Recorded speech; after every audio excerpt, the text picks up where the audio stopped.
गुरुजी संगत जी गुरुजी के divine call सत्संग प्लेटफॉर्म में आप सभी गुरु परिवार का हार्दिक स्वागत है। शुक्राना गुरुजी महाराज का कि उन्होंने मुझे ये सेवा दी कि मैं आप सभी गुरु परिवार के समीप आके गुरुजी के कल्याण महिमा अनुभव का वर्णन कर पा रही हूँ। अनंतम शुक्राना मेरे गुरुजी महाराज का।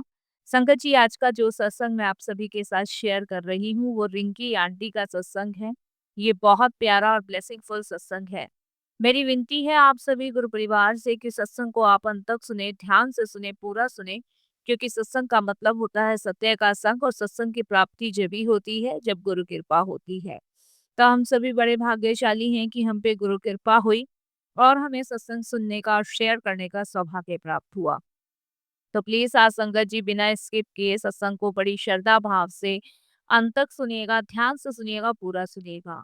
इसके अलावा अगर आप भी अपने सत्संग अनुभव शेयर करना चाहते हैं तो हिंदी में साफ राइटिंग में आप अपना सत्संग लिखकर हमारी जीमेल आईडी पर सेंड कर सकते हैं, ताकि आपके द्वारा सुनाए गए सत्संग से जो भी गुरुजी महाराज की नई जुड़ने वाली संगत होगी उन्हें गुरुजी के कल्याण महिमा अनुभव के बारे में ज्यादा से ज्यादा पता होगा। सत्संग आपको पसंद आए तो आप इसको लाइक कीजिए, चैनल को सब्सक्राइब कीजिए, वीडियो को ज्यादा से ज्यादा संगत में शेयर जरूर कर दीजिएगा और बेल आइकन दबाना बिल्कुल भी नहीं भूलिएगा, क्योंकि जब भी कोई लेटेस्ट सत्संग आएगा उसका नोटिफिकेशन आपके पास आएगा। तो चलिए संगत जी चलते हैं गुरुजी महाराज के सत्संग की ओर।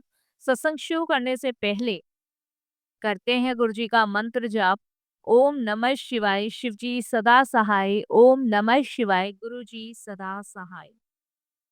जय गुरुजी संगत जी। संगत जी, सबसे पहले गुरुजी महाराज के चरणों में कोटि कोटि नमन। सारी संगत जी को जय गुरुजी। आज मैं आप सभी के समीप अपना शुक्राना सत्संग शेयर करने जा रही हूँ। मेरे से सत्संग शेयर करते हुए कोई भी गलती या भूल होती है तो क्षमा कीजिएगा। सत्संग को शेयर करने से पहले मैं गुरुजी का मंत्र जाप करूंगी। ओम नमः शिवाय, शिवजी सदा सहाय। ओम नमः शिवाय, गुरुजी सदा सहाय। एक बार से फिर से गुरुजी के चरणों में कोटि कोटि नमन करती हूँ। सारी संगत जी को जय गुरुजी फिर से बोलती हूँ। आज गुरुजी की असीम कृपा से उन्होंने मुझे अपना गुणगान करने के लिए चुना है, जिसके लिए मैं अनंतम अनंतम बारंबार कोटि दान प्रणाम गुरुजी को करती हूँ और शुक्राना बोलती हूँ। कहते हैं ना संगत जी कि जब हम गुरु की वर्णन या गुरु की महिमा का बखान करते हैं तो उस समय अनंत कृपा प्रभु की हमारे ऊपर होती है, और वो कृपा ऐसी होती है कि उस कृपा के पात्र सुनाने वाले भी होते हैं और सुनने वाले भी होते हैं। इसीलिए हमें सदैव हर एक उस चीज के लिए उस ईश्वर का, उस गुरु का हमेशा शुक्राना करना चाहिए जो वो हमें ब्लेस कर रहे हैं। चाहे वो छोटी है, चाहे वो बड़ी है, कोई भी ऐसी वस्तु है जो वो हमें दे रहे हैं, उन सभी चीजों के लिए उन्हें का हमें तहे दिल से धन्यवाद प्रकट हमेशा करना चाहिए। संगत जी, जैसे हम सभी जानते हैं, इस चीज को गुरुजी ने अपने खुद के 108 वचन में बात कही हुई है कि सत्संग सुनने वाले दा भी कल्याण, ते सत्संग सुनाने वाले दा भी कल्याण। और हम सभी जानते हैं कि सत्संग से हमारे कितने कष्ट दूर होते हैं। सत्संग के माध्यम से हमारे कितने सारे सवालों के हमें जवाब मिलते हैं। सत्संग के माध्यम से हमें कितनी ब्लेसिंग्स प्राप्त होती है गुरुजी की।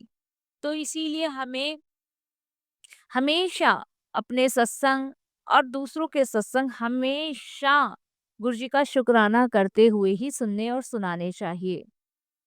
मैं आज आपको अपनी आप बीती नहीं बल्कि गुरुजी की रहमत के सत्संग सुनाने जा रही हूँ। संगत जी, हमारी जिंदगी में तो सुख और दुख हमेशा आते और जाते ही रहते हैं, लेकिन उन सुख और दुख से बाहर निकालने की जो लीला है, जो कृपा है, आज मैं उसका वर्णन आपके साथ शेयर कर रही हूँ। मेरा यह सत्संग उन सभी संगतों के लिए है और उन्हीं भाई बहनों के लिए है जो आज किसी न किसी तकलीफ में है, जिनको लगता है कि हमारा जीवन ऐसे घोर अंधकार में है जो कभी बाहर निकल ही नहीं सकते, जिससे हम इसीलिए संगत जी आज उन्हीं सभी को इन सत्संग के माध्यम से उनके बहुत सारे सवालों के जवाब भी मिलेंगे। बस विश्वास रखिए, भरोसा रखिए और गुरु जी का हाथ अपने हाथ में देकर 100% समर्पण कीजिए। आपकी सारी तकलीफ खत्म हो जाएगी, क्योंकि जब गुरु जी आपका हाथ पकड़ लेते हैं ना, तो वो कभी भी नहीं छोड़ते, कभी भी नहीं। संगत जी, गुरु जी के चरणों में आने से पहले मेरा घर किसी नर्क से कम नहीं था। कहने को तो सभी कहते हैं कि घर स्वर्ग है, घर जैसी जगह और कहीं भी नहीं है। चाहे आप कहीं भी चले जाओ, जो सुकून, जो आनंद आपको अपने घर में मिलता है, वो कहीं और मिलता ही नहीं है। लेकिन मैं भी यही मानती थी, यही सोचती थी। लेकिन संगत जी, जब मैंने वो जीवन के अंधकार को जिया, जब मैंने अपने घर को स्वर्ग से नर्क बनते हुए देखा, तो मेरी सोच भी कब कहाँ चली गई पता ही नहीं चला। संगत जी, बाहर से देखने में सब कुछ ठीक लगता था, सब कुछ ठीक, लेकिन उतना ही दर्द, परेशानी, दुख मेरे घर के अंदर था।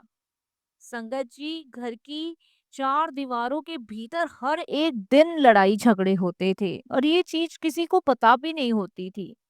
यकीनन संगत जी, हम सोचते हैं कि घर एक मंदिर है, घर एक वो ऐसी जगह है जहाँ पे आपको सुकून मिलता है, शांति मिलती है, चैन मिलता है। लेकिन जब वही घर में दरिद्रता, दुख, परेशानी, नेगेटिविटी आ जाती है, तो वही घर आपको काटने को दौड़ता है, वही घर आपको किसी नर्क से कम नहीं लगता है।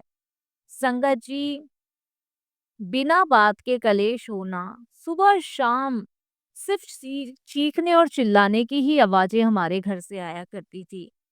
मेरे हस्बैंड मुझ में, मेरे सास ससुर में, मेरे बच्चों में बात बात में झगड़ा हुआ करता था, बात बात में। ऐसा लगता था जैसे घर में कोई नेगेटिविटी ऊर्जा बस गई है। सुख शांति तो जैसे कोसों दूर हमारे जीवन से चली गई है। कहने को सब कुछ था, लेकिन कहने को कुछ भी नहीं था। हमेशा संगत जी टेंशन में मन रहता था, चिंता में रहता था, घबराहट में रहता था कि अब जाने क्या हो जाएगा।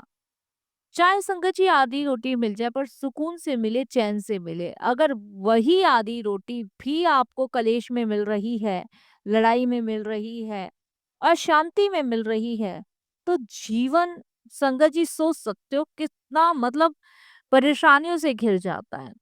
और यही परेशानियां संगत जी दिन प्रतिदिन हमें खा रही थी। संगत जी, पैसा आता था, लेकिन कहाँ चला जाता था पता ही नहीं चलता था। ऐसा लगता था जैसे संगत जी मतलब आया और गया। मतलब सारे कितना भी हम जोड़ रहे हैं, कितनी भी लक्ष्मी माँ हमारे घर में आ रही है, लेकिन वो कहाँ जा रही है पता ही नहीं, किसी चीज का कोई हिसाब ही नहीं है। कर्जे का बोझ बढ़ता जा रहा था। ऐसा नहीं था कि किसी चीज की हमारे यहाँ कमी थी, कमी भी नहीं थी। लेकिन संगत जी, होता है ना कि किन चीज का हिसाब किताब सब कुछ होता है, वो आता था, जा कहाँ जा रहा है कुछ नहीं पता। और कर्जा दिन प्रतिदिन बढ़ता जा रहा है। रातों की नींद हमारी बिल्कुल उड़ चुकी थी। हम हर उस जोशी और तांत्रिक के पास गए, जिसने जो बताया हमने वो सब किया, लेकिन समस्या सुलझने की बजाय संगत जी उलझती ही जा रही थी। और संगत जी, परिवार का हर एक सदस्य एक दूसरे का दुश्मन बन बैठा था। मेरे हस्बैंड मुझसे करना पसंद नहीं करते थे, मैं सास ससुर से, बच्चे, हम सभी से दूर होते जा रहे थे। मतलब कोई किसी को पसंद ही नहीं करता था, कोई किसी की शक्ल ही नहीं देखना चाहता था। आप समझ सकते हैं संगत जी कि ये एक ऐसा दौर होता है कि झाड़ू जो होती है वो अगर बिखर जाए तो वो अलग ही हो जाती है।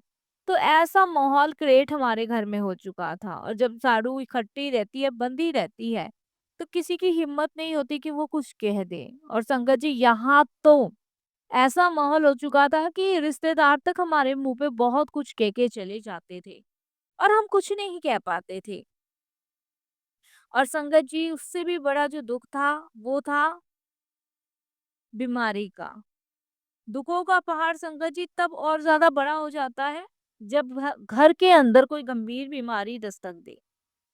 पहले मेरा घर ऐसा नहीं था, लेकिन संगत जी धीरे-धीरे ऐसा होता चला गया कि मतलब समझ से बाहर हो गई। जैसे मतलब किसी ने कुछ करा दिया हो हमारे घर पे, या कोई नेगेटिव चीज़ हमारे घर में आके समझ नहीं आ रहा था। डॉक्टरों के चक्कर काट रहे हैं, हम थक चुके थे संगत जी, और रिपोर्ट आती, कुछ भी नहीं आता, दवाइयाँ बदलती, लेकिन शरीर हमारा अंदर से गल रहा था। डॉक्टर्स कहते थे स्ट्रेस कम लो, लेकिन संगत जी स्ट्रेस भी कहाँ तक कम ले। डॉक्टरों ने तो हमें कह दिया था कि अगर ऐसी स्ट्रेस लेते रहोगे तो ऐसे ही बीमार पड़े रहोगे, और दुआ ही काम करेगी। अगर ऐसे दवाइयों का कोई असर नहीं होगा जब तक टेंशन नहीं छोड़ोगे, क्योंकि संगत जी मैं तो पूरी तरह डिप्रेशन में आ चुकी थी, मैं आपको बताऊं। हम पूरी तरीके से परिवार के हर एक सदस्य टूट चुका था। हम एक दूसरे को समझना भी चाहते थे तो नहीं समझ पाते थे। हम हार मान चुके थे, ऐसा लगता था कि अब तो संगत जी जीवन ही खत्म हो गया, किसको क्या समझाएं। बच्चे समझने को तैयार नहीं, हस्बैंड समझने को तैयार नहीं, सास ससुर समझने को तैयार नहीं, किसको क्या समझाओगे संगत जी, कुछ भी समझ नहीं आता था, कुछ भी। मतलब ऐसा लगता था जैसे मानो धीरे धीरे जिंदगी सारी खत्म होती जा रही है। तो संगत जी समझ से सारी चीजें बाहर थी, पर कहते हैं ना, सब जब सब रास्ते बंद हो जाते हैं, तब महान शिव गुरु जी का द्वार खुलता है। एक दिन मेरे बहुत पुराने वाली सहेली, जानने वाली ही थी, रिश्तेदारी कह लीजिए, उसका फोन आया, और उसके साथ मैंने जब अपनी सारी परेशानियां, सारे दुख शेयर किए, तब संगत जी उसने मुझे बस इतना ही कहा कि तू क्यों भटक रही है, क्यों तू इधर उधर जा रही है, तू बड़े मंदिर क्यों नहीं जाती, वहां साक्षात महाशिव विराजमान है, तू एक बार वहां जा, देख तेरे सारे संकट से तेरे सारे दुख कैसे खत्म होते हैं। शुरू में मेरा मन बिल्कुल नहीं माना, क्योंकि संगत जी मैं थक चुकी थी इधर उधर जाकर। लेकिन अपने सहेली के कहने पर मैंने सोचा कि एक बार जाकर देखती हूँ, और उसके कहने से मैं गुरुजी के बड़े मंदिर गई। यहाँ संगत जी मैंने सोचा नहीं था कि इतना सब कुछ बदल जाएगा। गुरुजी ने मुझे इतना इतना ब्लेस किया कि मैं जिसके लिए जितना उनका शुक्राना करूँ ना उतना ही कम है। वहां से आने के बाद गुरुजी ने मुझे ड्रीम दर्शन भी दिए। उन्होंने सफेद चोला पहना था और बस हाथ उठाकर बोले कि उत्तर पुत्र, तेरा कल्याण हो गया। बहुत भटक ली तू, अब तुझे भटकने की जरूरत नहीं है, तू बहुत दुखी हो ली, अब तेरे सारे दुखों का निवारण होगा। संगत जी, यकीनन जब मैं पहली बार गुरुजी के बड़े मंदिर गई थी ना, तो मेरी आंखों से आंसू निकल रहे थे। मुझे गुलाबों की, चंदन की इतनी खुशबू महसूस हो रही थी, और इतना सुकून लग रहा था जैसे कि मैं अपनी माँ के गोद में बैठी हूँ। उस दिन मैंने गुरुजी से कुछ नहीं मांगा, कुछ नहीं कहा, लेकिन उनके स्वरूप को देखकर मैं रोती ही चली गई। मेरी आंखों से आंसू निकलते ही चले गए। रोते रोते संगत जी मुझे एकदम हल्का महसूस हुआ। मुझे बहुत शांति, बहुत सुकून मिला। मुझे फील हुआ कि जैसे गुरुजी मेरे अंग संग है। वो मुझे कह रहे हैं, तो चिंता मत कर, मैं हूं तेरे साथ। मुझे बड़ी शांति, बड़ा सुकून मिला संगत जी। मैं इसके लिए शुक्राना करती हूँ गुरुजी महाराज का। संगत जी, गुरुजी के साथ जुड़ने के बाद जिंदगी में चमत्कार होने शुरू हो गए। एक के बाद एक बदलाव होते चले गए। माना जैसे कोई दुख दुख ही नहीं है। ऐसा फील हो रहा था जैसे कि घर फिर से स्वर्ग बन गया हो। संगत जी, मैं कितनी डिप्रेशन में थी, कितनी चिंता में थी, कितना मेरे जीवन में उथल-पुथल चल रही थी, वो गुरुजी के दरबार में खत्म हुई। मैंने नियम से गुरुजी का चाय प्रसाद, लंगर प्रसाद लेना शुरू किया। मैं निरंतर गुरुजी के बड़े मंदिर जाने लग गई। गुरुजी कहते थे, लंगर मेरी दवाई है। और यकीन मानिए संगत जी, जो बीमारी मेरी ठीक होने का नाम नहीं ले रही थी ना, वह धीरे-धीरे खत्म होने लगी। सारी रिपोर्ट्स तो पहले भी नॉर्मल आ रही थी, लेकिन अब डॉक्टर का ये कहना था कि अब तुम लंबे समय तक जी पाओगी, क्योंकि संगत जी मैंने स्ट्रेस बहुत ले लिया था। मेरी आँखों के नीचे गहरे-गहरे गड्ढे थे।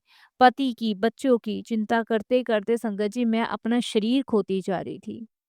जैसे मानो हर एक चीज़ मुझसे दूर होती जा रही है, लेकिन गुरुजी ने ऐसा नहीं होने दिया। घर में शांति, गुरुजी के स्वरूप को लाते ही घर का माहौल बदल गया।